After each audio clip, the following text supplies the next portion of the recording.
Hello दोस्तों, आज की वीडियो बहुत ही खास होने वाली है क्योंकि आज की इस वीडियो में हम बताएंगे कि ऐसे कौन कौन से इंजेक्शन होते हैं जिनको हम एक साथ मिलाकर लगा सकते हैं और ऐसे कौन कौन से इंजेक्शन होते हैं जिनको हम एक साथ मिलाकर नहीं लगा सकते। पूरी की पूरी डिटेल में दोस्तों आप सभी को बताएंगे, तो आप सभी से रिक्वेस्ट वीडियो को पूरा देखें।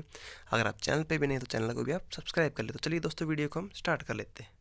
तो दोस्तों सबसे पहले हम बात कर लेते हैं कि कौन से इंजेक्शन को हम एक साथ मिलाकर नहीं लगा सकते। तो जो पहला इंजेक्शन हमारा है वो इंजेक्शन हमारा ओंडास्टोन। तो दोस्तों जो ओंडास्टोन इंजेक्शन है इसको कभी भी किसी भी अदर इंजेक्शन के साथ मिलाकर नहीं लगाना चाहिए। इसको हमेशा अकेले ही दिया जाता है। अगर आप इस इंजेक्शन को किसी अदर इंजेक्शन के साथ मिला कर लगाओगे तो इसका परिणाम बहुत ही गलत देखने को मिलेगा। और दोस्तों जो ओंडास्टोन इंजेक्शन होता है ये इंजेक्शन उल्टियों में काम आता है। अगर किसी को उल्टी की समस्या है तो उस कंडीशन में आपको सिर्फ ये सिंगल इंजेक्शन ही लगाना है। अगर आप इसके साथ कोई भी अदर इंजेक्शन आप अगर मिलाते हो तो उस कंडीशन में परिणाम बहुत गलत होंगे, पेशेंट की इसके अंदर जान भी जा सकती है। तो दोस्तों आपको ध्यान रखना, कभी भी आपको ओंडास्टोन इंजेक्शन जो उल्टियों का इंजेक्शन होता है उसको कभी भी किसी के साथ मिलाकर नहीं लगाना, आपको सिंगल ही इंजेक्शन आपको लगाना है। सेकंड इंजेक्शन की बात कर लेते हैं। सेकंड इंजेक्शन हमारा डिक्लोफेनेक और टेटनस का होने वाला है। तो दोस्तों जब भी किसी पेशेंट को चोट लगती है, जब भी किसी पेशेंट को या किसी इंसान को अगर एक्सीडेंट होता है तो एक्सीडेंट होने के बाद में आपने कॉमनली देखा हो कि डॉक्टर जो है वो टेटनस का और डिक्लोफेनेक का इंजेक्शन दोनों साथ मिलाकर लगा देते हैं। टेटनस का इंजेक्शन होता है वो टेटनस को रोकने के लिए होता है। जो डिक्लोफेनेक का इंजेक्शन होता है जो इंजरी में चोट लग जाती है, दर्द को कम करने के लिए वो इंजेक्शन दिया जाता है। तो लेकिन दोस्तों जो डॉक्टर है दोनों इसको मिक्स करके लगा देते हैं, तो ऐसा ये नहीं करना चाहिए। ऐसा इसलिए नहीं करना चाहिए क्योंकि दोस्तों वैसे अगर इन दोनों इंजेक्शन अगर मिक्स करके लगाते हैं तो इसमें कोई प्रॉब्लम वाली बात तो होती नहीं है, पेशेंट को कोई प्रॉब्लम इसमें देखने को मिलती नहीं है। अगर दोनों इंजेक्शनों को एक साथ मिलाकर लगा देते हैं तो जो डाइक्लोफेनेक इंजेक्शन और टेटनस के इंजेक्शन का असर है जो उसको कम कर देता है, उसकी पावर को कम कर देता है। तो उस कंडीशन में अगर हम दोनों को मिक्स करके लगाते हैं तो जो टेटनस का असर होता है वो शरीर में कम पड़ता है। अगर टेटनस के इंजेक्शन का शरीर में असर कम पड़ेगा तो उस कंडीशन में जो पेशेंट को टेटनस होने की संभावना होती है, तो अगर टेटनस पेशेंट को हो जाती है तो उसके अंदर उनकी जान भी चली जाती है। तो संभवतः आपको जब भी आप इंजेक्शन लगाओ तो आपको डिक्लोफेनेक इंजेक्शन सबसे पहले दे देना ताकि उनको दर्द में आराम मिल सके। और जो टीटी का इंजेक्शन है वो आपको 1 से 1.5 घंटे के बाद देना ताकि उसका असर डिक्लोफेनेक इंजेक्शन यहाँ पर ख़त्म ना कर पाए। तो आपको इस कंडीशन में दोनों इंजेक्शनों को अलग अलग करके दे देना। लेकिन कई डॉक्टर होते हैं वो दोनों इंजेक्शनों को साथ मिलाकर लगा देते हैं, तो आपको ऐसा नहीं करना, आपको इंजेक्शन दोनों अलग अलग दे देने हैं। तो दोस्तों मेडिकल लाइन में 5 प्रकार की व्याख्या कर रखी है कि किन किन कंडीशनों में आपको 2 इंजेक्शन एक साथ मिलाकर नहीं लगाने हैं। तो पहली कंडीशन यहाँ पे हम जान लेते हैं। पहली कंडीशन हमारी डिस्कोलोरेशन की है। सेकंड कंडीशन हमारी प्रिसिपिटेशन की है। थर्ड कंडीशन हमारी मिल्की सॉल्यूशन की है। फोर्थ कंडीशन हमारी चेंज इन विस्कोसिटी की है। और जो 5वीं कंडीशन हमारी बिकम सॉलिड की है।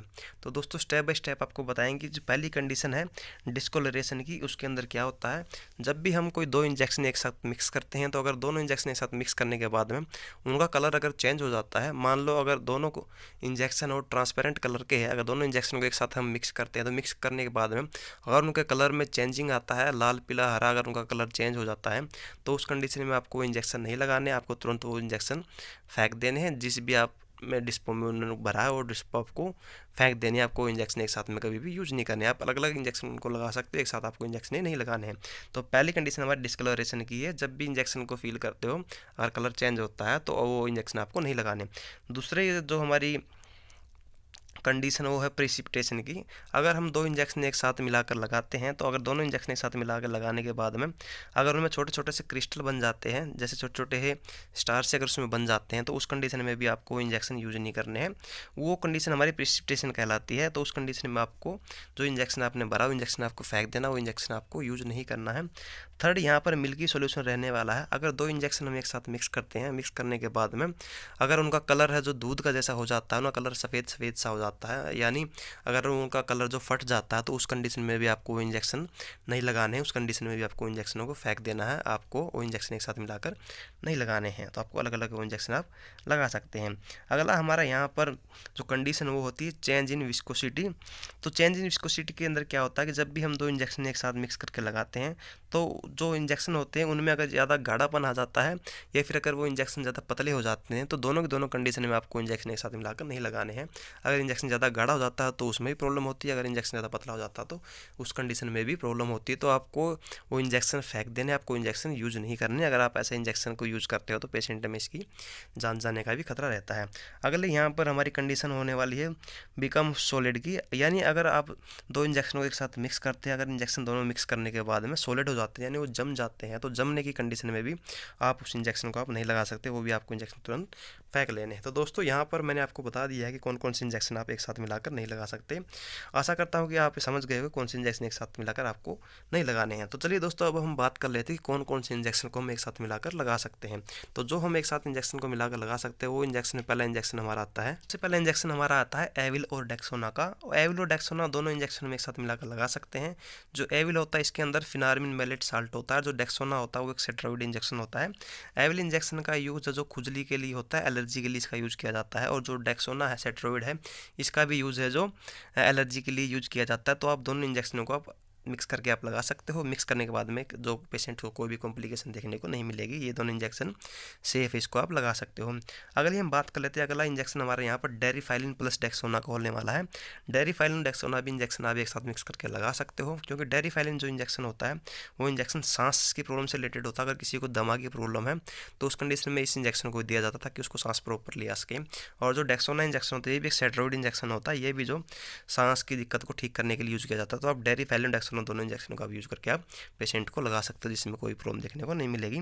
अगला इंजेक्शन की बात करते हैं, अगला इंजेक्शन हमारा जो हम एक साथ मिलाकर लगा सकते हैं वो इंजेक्शन रेंटिडिन प्लस मेटाक्लोप्रोमाइड होने वाला है। तो रेंटिडिन आपने भली भांति जानते हो, रेंटिडिन इंजेक्शन का यूज गैस के लिए किया जाता है। अगर किसी को गैस की दिक्कत है, अगर किसी के जलने की प्रॉब्लम है तो उस कंडीशन में इस इंजेक्शन का यूज किया जाता है।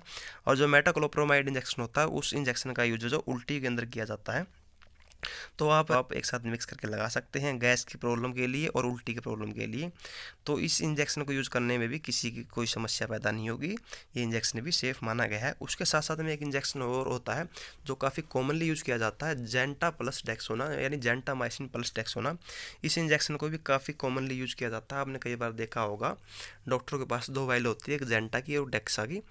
जेंटा डेक्सा इसको शॉर्ट फॉर्म में बोल देते हैं। तो जो डॉक्टर है उन दोनों को इंजेक्शनों को मिलाकर लगाते हैं। वैसे जो मेडिकल टर्म्स में इन दोनों इंजेक्शनों को मिलाकर लगाने की बात नहीं कही गई है, लेकिन डॉक्टर अपने एक्सपीरियंस के आधार पर इन इंजेक्शनों को लगाते हैं। पहले वो टेस्ट करते हैं फिर इन इंजेक्शन को लगा लेते हैं। तो ये इंजेक्शन भी काफ़ी सेफ होते हैं। जेंटा इंजेक्शन आपको पता है एंटीबायोटिक इंजेक्शन होता है, जो डेक्सोना इंजेक्शन होता है वो एक स्टेरॉइड इंजेक्शन होता है। कॉमनली जो भी छोटी मोटी प्रॉब्लम होती है तो उस कंडीशन में जेंटा और डेक्सोना दोनों इंजेक्शनों को आप मिलाकर लगा सकते हैं। फीवर के अंदर लगा सकते हैं, फीवर के अंदर अगर किसी को एलर्जी वगैरह उसके अंदर लगा सकते हैं। अगर किसी को और प्रॉब्लम है तो उस कंडीशन में आप जेंटा और डेक्सा इंजेक्शनों को मिलाकर लगा सकते हैं। ये काफ़ी सेफ इंजेक्शन माने गए हैं। तो आप दोस्तों इन इंजेक्शनों को एक साथ मिलाकर लगा सकते हो। तो आपने दोस्तों देख लिया होगा कौन से इंजेक्शन हमें एक साथ मिक्स करके लगाने हैं, कौन से इंजेक्शन हमें एक साथ मिक्स करके नहीं लगाने हैं। तो दोस्तों आशा करता हूँ कि आप पूरी वीडियो समझ गए होगे। अगर आपको दोस्तों वीडियो अच्छी लगी हो तो कृपया चैनल को सब्सक्राइब करके जरूर जाइएगा। तो चलिए दोस्तों मिलते हैं अगली वीडियो में, तब तक के लिए थैंक यू दोस्तों।